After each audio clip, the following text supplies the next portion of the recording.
Welcome to eagle learning. Miss ഇന്നയുടെ redox reaction and rate of chemical reaction എന്ന് പറയുന്ന ചാപ്റ്ററിന് വളരെ ഇമ്പോർട്ടൻ്റ് ആയിട്ടുള്ള ഒരു ക്വസ്റ്റ്യൻ ആയിട്ടാണ് വന്നിരിക്കുന്നത്. മക്കളെ, ഈ ഒരു ചാപ്റ്ററിൽ നിങ്ങൾക്ക് ഒരു റിയാക്ഷൻ തരും, ഓക്കെ, ഒരു കെമിക്കൽ ഇക്വേഷൻ തരും ആൻഡ് അതിൻ്റെ കൂടെ റിലേറ്റഡ് ആയിട്ടുള്ള 4 ചോദ്യങ്ങളാണ് നിങ്ങൾക്ക് തരാൻ പോകുന്നത്. ക്ലിയർ ആണോ? ഈ 4 ചോദ്യങ്ങൾ, ഓരോ ചോദ്യങ്ങൾക്കും ഓരോ മാർക്കാണ്. അപ്പം നോക്കിക്കേ, ഈ 4 ചോദ്യങ്ങളാണെങ്കിൽ 4 മാർക്കാണ് നിങ്ങൾക്ക് കിട്ടാൻ വേണ്ടി പോകുന്നത് ഈ ഒറ്റ വീഡിയോയിലൂടെ. അപ്പം മക്കൾ ശ്രദ്ധിച്ചിരിക്കുക. നമുക്ക് വേഗം ഈ റിയാക്ഷനിലേക്ക്, ഈ ക്വസ്റ്റ്യനിലേക്ക് പോകാം. മക്കളെ നോക്കാം. മെഗ്നീഷ്യം ഹൈഡ്രോക്ലോറിക് ആസിഡും റിയാക്ട് ചെയ്തിട്ട് അവിടെ MgCl2 and H2 hydrogen gas ആണ് ഉണ്ടാകുന്നത്. ഓക്കെ, നിങ്ങൾക്ക് ഇങ്ങനെയല്ല റിയാക്ഷൻ തരുന്നത്, ഇതിൻ്റെ കൂടെ ഓക്സിഡേഷൻ നമ്പർ കൂടി തരും. പക്ഷെ മിസ് ഇവിടെ ഓക്സിഡേഷൻ നമ്പർ കൊടുത്തിട്ടില്ല, കാരണം നമുക്ക് ഒരുമിച്ച് ഓക്സിഡേഷൻ നമ്പർ കാണാം, അല്ലേടാ? Yes. The first part question ഇങ്ങനെയാണ്: ഈ രാസപ്രവർത്തനത്തിലെ അഭികാരങ്ങൾ ഏതെല്ലാം? എന്താണ്? Which are the reactance in this reaction? എന്താ റിയാക്ടൻസ്? അഭികാരങ്ങൾ എന്ന് വെച്ചാൽ ഒരു രാസപ്രവർത്തനത്തിൽ ഏർപ്പെടുന്ന ആളുകളെയാണ് നമ്മൾ റിയാക്ടൻസ്, അഭികാരങ്ങൾ എന്ന് പറയുന്നത്, അല്ലേ? യെസ്. അപ്പൊ ആരൊക്കെയാണ് ഇവിടുത്തെ അഭികാരങ്ങൾ എന്ന് പറയുന്നത്? മെഗ്നീഷ്യവും ഹൈഡ്രോക്ലോറിക് ആസിഡും ആയിരിക്കും. മെഗ്നീഷ്യവും ഹൈഡ്രോക്ലോറിക് ആസിഡും റിയാക്ട് ചെയ്തിട്ടാണ് MgCl2ഉം H2ഉം ഉണ്ടാകുന്നത്, അല്ലേ?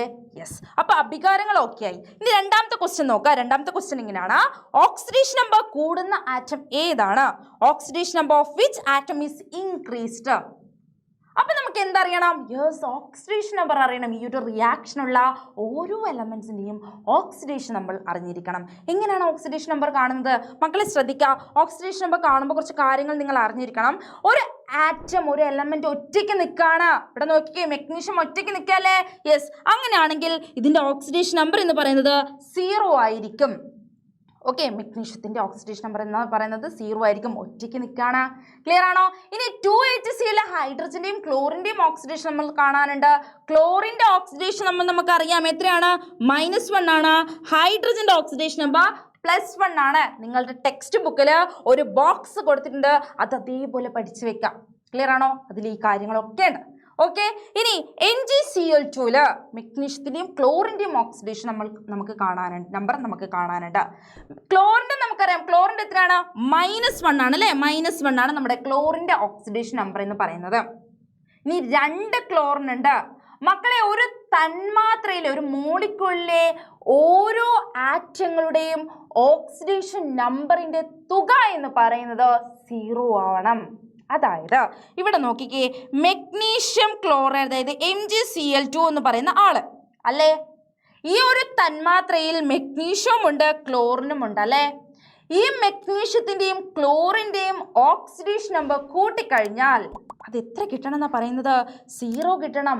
ഇവിടെ നോക്കിക്കേ, ക്ലോറിൻ്റെത് -1 ആ. എത്ര ക്ലോറിൻ ഉണ്ട്? 2 ക്ലോറിൻ ഉണ്ട്. അതായത് മെഗ്നീഷ്യത്തിന്റെ എത്ര ആവണം? +2 ആവണം. ക്ലിയർ അല്ലേ? ഓക്കെ അല്ലേ? യെസ്, +2 ആവണം. ഇനി hydrogen H2 gas, hydrogen H2 ഗ്യാസിൽ ആര് മാത്രമേ ഉള്ളൂ? ഹൈഡ്രജൻ മാത്രമേ ഉള്ളൂ. അതുകൊണ്ട് അതിന്റെ ഓക്സിഡേഷൻ നമ്പർ എത്രയായിരിക്കും? 0 ആയിരിക്കും. ക്ലിയർ അല്ലേ? ഇനി ചോദ്യം എങ്ങനെയാണ്? ഓക്സിഡേഷൻ നമ്പർ കൂടുന്ന ആറ്റം ഏത്? ഏത് ആറ്റത്തിന് ഓക്സിഡേഷൻ നമ്പർ കൂടുന്നത്? യെസ്, നോക്കിക്കേ, മെഗ്നീഷ്യം എന്ന് പറയുന്ന ആറ്റത്തിന്റെ ഓക്സിഡേഷൻ നമ്പർ റിയാക്ഷന് മുന്നേ 0 ആയിരുന്നു. ആൻഡ് റിയാക്ഷന് ശേഷം ഓക്സിഡേഷൻ നമ്പർ എത്രയായി? +2 ആയിട്ട് കൂടി. ബാക്കി എല്ലാ എലമെന്റ്സും നോക്കിക്കേ, എങ്ങനെ കൂടിയിട്ടുണ്ടോ? ഇല്ല, മെഗ്നീഷ്യത്തിന്റെ മാത്രമാണ് കൂടിയിട്ടുള്ളത്. 0യിൽ നിന്നും +2ലേക്ക് കൂടി. അപ്പൊ ഓക്സിഡേഷൻ നമ്പർ കൂടിയ ആറ്റം ഏതാണ്? മെഗ്നീഷ്യം ആണ്. ക്ലിയർ അല്ലേ? യെസ്. അടുത്ത ക്വസ്റ്റ്യനിൽ മിസ് എന്ത് ചെയ്തിട്ടുണ്ട്? ഓക്സിഡേഷൻ നമ്പർ കൊടുത്തിട്ടുണ്ട്. Okay, yes. ക്വസ്റ്റ്യൻ ഇങ്ങനെയാണ്: ഇതൊരു റിഡോക്സ് പ്രവർത്തനമാണ്. എന്തുകൊണ്ട്? This is a redox reaction. Why? എപ്പോഴാണ് ഒരു കെമിക്കൽ റിയാക്ഷൻ റിഡോക്സ് റിയാക്ഷൻ ആണെന്ന് പറയുന്നത്?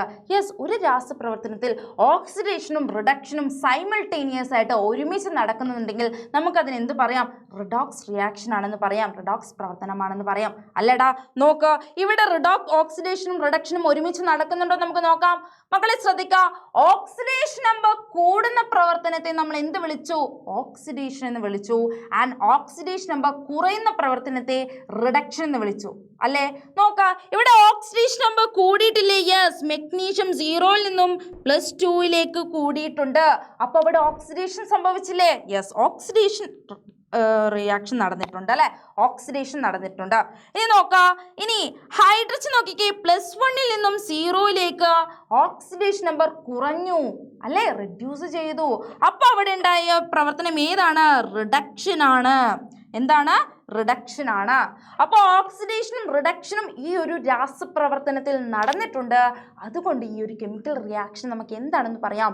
റിഡോക്സ് റിയാക്ഷൻ ആണെന്ന് പറയാം അല്ലേ? യെസ്, റിഡോക്സ് പ്രവർത്തനമാണെന്ന് പറയാം. മനസ്സിലായോ? യെസ്. ഇനി അടുത്ത ക്വസ്റ്റ്യൻ, അടുത്ത ലാസ്റ്റ് ക്വസ്റ്റ്യൻ ആണ്, ഈ രാസപ്രവർത്തനത്തിലെ നിരോക്സികാരി ആരാണ്? റെഡ്യൂസിങ് ഏജന്റ് ഏതാണ്? ആരാണ് മക്കളെ? ഓക്സിഡേഷൻ ആർക്കാണോ നടന്നത് അവരാണ് നിരോക്സികാരി അല്ലെങ്കിൽ റെഡ്യൂസിങ് ഏജന്റ് എന്ന് പറയുന്നത്. ഇവിടെ ഓക്സിഡേഷൻ നടന്നത് ആർക്കാണ്? ഓക്സിഡേഷൻ നമ്പർ കൂടിയത് ആർക്കാണ്? മെഗ്നീഷ്യത്തിനാണ്. therefore ഓക്സിഡേഷൻ നടന്നത് മെഗ്നീഷ്യത്തിനാണ്. അതുകൊണ്ട് മെഗ്നീഷ്യമാണ് ഇവിടുത്തെ റെഡ്യൂസിങ് ഏജന്റ്, നിരോക്സികാരി എന്ന് പറയുന്നത്. മനസ്സിലായോ? അപ്പോൾ ഇത്രയും 4 ക്വസ്റ്റ്യൻസ് ആണ് എൻ്റെ മക്കളോട് പ്രധാനപ്പെട്ട ഈ ഒരു ചാപ്റ്ററിന് ചോദിക്കുക. ഈ നിരോക്സികാരിക്ക് പകരം ഓക്സികാരി എന്ന് ചോദിച്ചെന്നും വരാം. ഓക്കെ, അതങ്ങനെ ചെറിയ ചെറിയ മാറ്റങ്ങൾ മാത്രമേ നടക്കത്തുള്ളൂ. ഓക്കെ ആണോ? യെസ്. അപ്പോൾ കൂടുതൽ വീഡിയോസ് ആയിട്ട് മിസ് ഇനിയും വരും. എൻ്റെ മക്കൾക്ക് വേണ്ട വീഡിയോസ് എന്തൊക്കെയാണെന്നുള്ളത് ഒന്ന് നമ്മുടെ കമൻറ്റ് ബോക്സിൽ ഒന്ന് കമൻറ്റ് ചെയ്യാടാ. അതേപോലെ മിസ് വീഡിയോസും ഷോർട്സും ചെയ്യുന്നതായിരിക്കും. Okay, yes. അപ്പോൾ നമുക്ക് വീണ്ടും കാണാം. ബൈ.